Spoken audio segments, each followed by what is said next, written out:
Hello दोस्तों, SK electronics work में आपका स्वागत है। दोस्तों कैसे हैं आप सभी? आई होप आप बहुत अच्छे होंगे।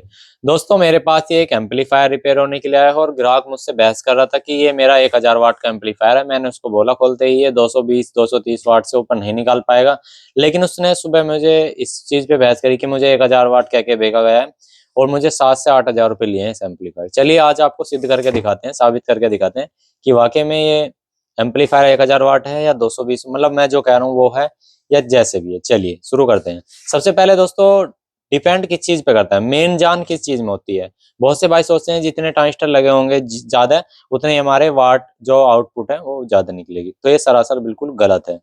हालांकि मानते हैं ये चीज भी होनी जरूरी है क्योंकि इस पे एम्पियर डिपेंड करता है। एम्पियर अच्छे होंगे तो वाटेज भी अच्छी होगी, लेकिन एम्पियर आएंगे कहाँ से, उसको पावर कहाँ से आएगी? वो आती है ट्रांसफार्मर से। और ट्रांसफार्मर ही अगर आपका लो वोल्टेज का और लो एम्पियर का होगा तो कहाँ से आप वाटेज निकाल पाएंगे? तो चलिए आपको वही चीज दिखाते हैं। सबसे पहले इसके अंदर ट्रांसफार्मर लगा हुआ है, क्या ये बोर्ड पे इसके बिल्कुल मैच का है वो देखेंगे। सबसे पहले यहाँ पे बोर्ड को खोल लेते हैं। हमने बोर्ड खोल लिया है। यहाँ पे ट्रांसफार्मर जो है, ट्रांसफार्मर में इधर हमारा प्राइमरी सेक्शन है जो कि बारीक वायर आप देख सकते हैं, और इधर सेकेंडरी सेक्शन है जो कि आप मोटे वायर देख सकते हैं। अब सेकेंडरी सेक्शन के हमें सबसे पहले बोर्ड के अंदर से तार हटाने होंगे। यहाँ से बोर्ड के अंदर से तार हटाने होंगे, मतलब काफी ज्यादा अलछेड़ा सा कर रखा है बोर्ड के अंदर। तो चलिए कोई बात नहीं, हम यहाँ से तार हटा लेते हैं। इसकी हम वोल्टेज चेक करेंगे। सबसे पहले हम बोर्ड के अंदर से हटा के जब चेक करेंगे और देखेंगे कितने वोल्टेज का है। एम्पियर हमें पता है, एम्पियर का कैसे पता लगाना है? कोर के हिसाब से। हमने ऑलरेडी अपने चैनल पे वीडियो बना रखी है, आप जा करके देख सकते हैं हमारे चैनल पे कि ट्रांसफार्मर के एम्पियर कैसे निकालते हैं। नहीं आ रहा तो मैं आपको बता दे रहा हूँ। जो 4 नंबर जो होती है, ये 4 नंबर 4 नंबर कोर होती है जो इन्वर्टर टाइप होता है। तो इसके 1 इंची में 5 एम्पियर होते हैं। ये 2 इंची का है, आप देख सकते हैं 2 इंची का है।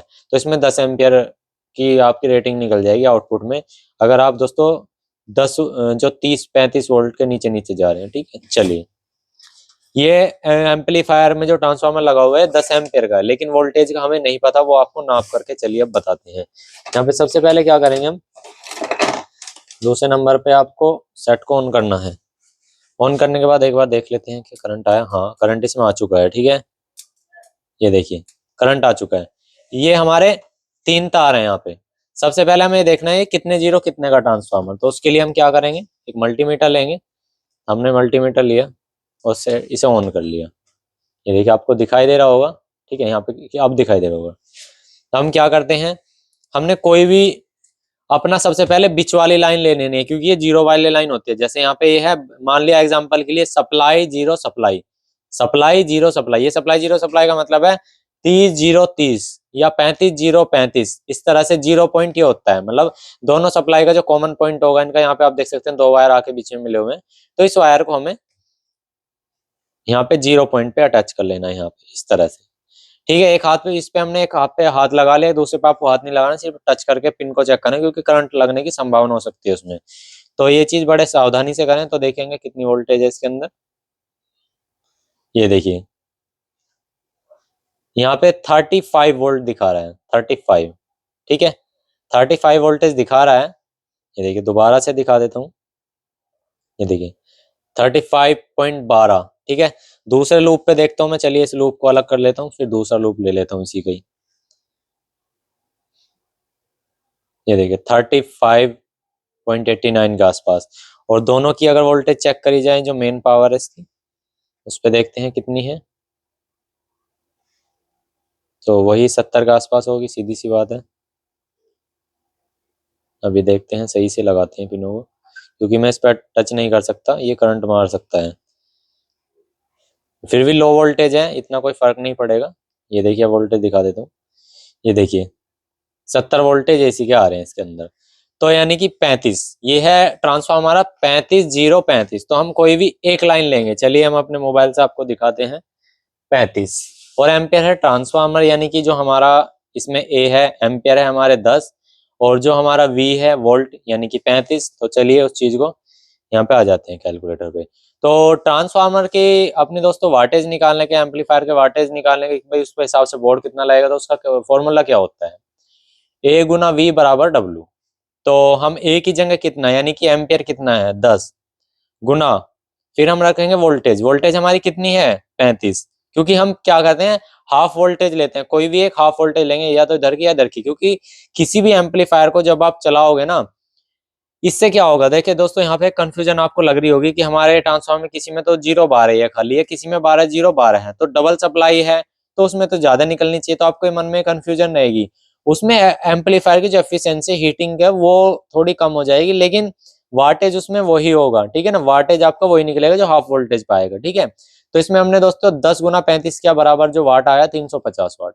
ये जो बोर्ड है, ये बोर्ड है, अगर इस पे हम दोस्तों यहाँ पे दो दो ट्रांजिस्टर की जगह दो दो और लगा दें, मतलब 6 या 8 ट्रांजिस्टर कर दें, तो ये हमारे 400 वाट के आसपास दे देगा आरएमएस में, लेकिन 350 वाट का ये हमारे एम्पलीफायर में काम करेगा, ये जो इसके अंदर ट्रांसफार्मर लगा हुआ है। यानी कि V गुना A, वोल्टेज और एम्पियर की गुना करनी है, बराबर में जो आएगा वो हमारी वाटेज आएंगी। यानी कि ये जो ट्रांसफार्मर है 350 वाट तक परफेक्ट काम करेगा, इस पे 350 वाट का आप बोर्ड लगा सकते हैं। अब इस बोर्ड के अंदर दोस्तों टोटली 4 ट्रांजिस्टर की जगह दे रखी है, एक यहाँ पर है, एक यहाँ पर, एक यहाँ पर, एक यहाँ पर। एक ट्रांजिस्टर जो इसमें लगा हुआ है वो 1.5 एम्पियर का होता है, 1.5 एम्पियर का, ठीक है, 1.5 एम्पियर 1.5 एम्पियर, यानी कि 3 और 3 3 दूनी 6, यानी कि टोटल 4 ट्रांजिस्टर हैं, तो हमारे 6 एम्पियर हुए।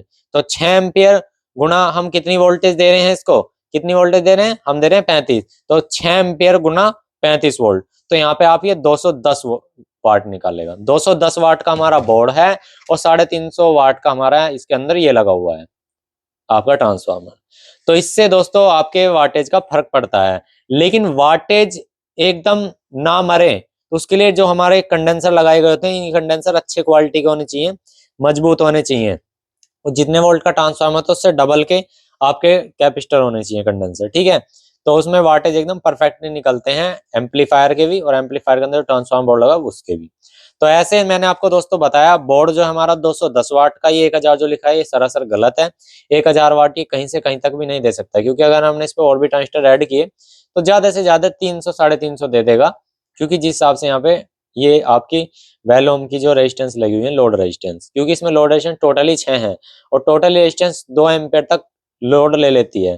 तो 2 दूनी 4, 2 तिया 6, 2 चौका 8, 2 15, 2 छिका 12, तो 12 एम्पियर का आसपास है, यानी कि वही ये 300 से 350 वाट आउटपुट भी आरएमएस यानी कि ज्यादा निकाल सकते हैं इस बोर्ड से। तो कहने का मतलब ये है, फिलहाल जो अगर 4 ट्रांजिस्टर की बात करी जाए तो ये बोर्ड निकालता है 210 वाट। अगर सिर्फ इस ट्रांसफार्मर की बात करी जाए तो ये 350 वाट तक बिल्कुल सक्षम है, क्योंकि इसकी वोल्टेज और एम्पियर बता रही है 350 वाट, और इसके जो ट्रांजिस्टर लगे हुए हैं उसके वोल्टेज और एम्पियर जिस हिसाब से हम ले रहे हैं वो बता रही है हमारी 210 वाट। तो इस हिसाब से आप एम्पलीफायर के वाटेज आसानी से निकाल सकते हैं। फिर भी आपको कोई क्वेश्चन क्वारी हो तो प्लीज हमें कमेंट में जरूर बता सकते हैं, और वीडियो अच्छे तो एक लाइक कर देना, और चैनल पे नए तो सब्सक्राइब करना। Thank you for watching this video.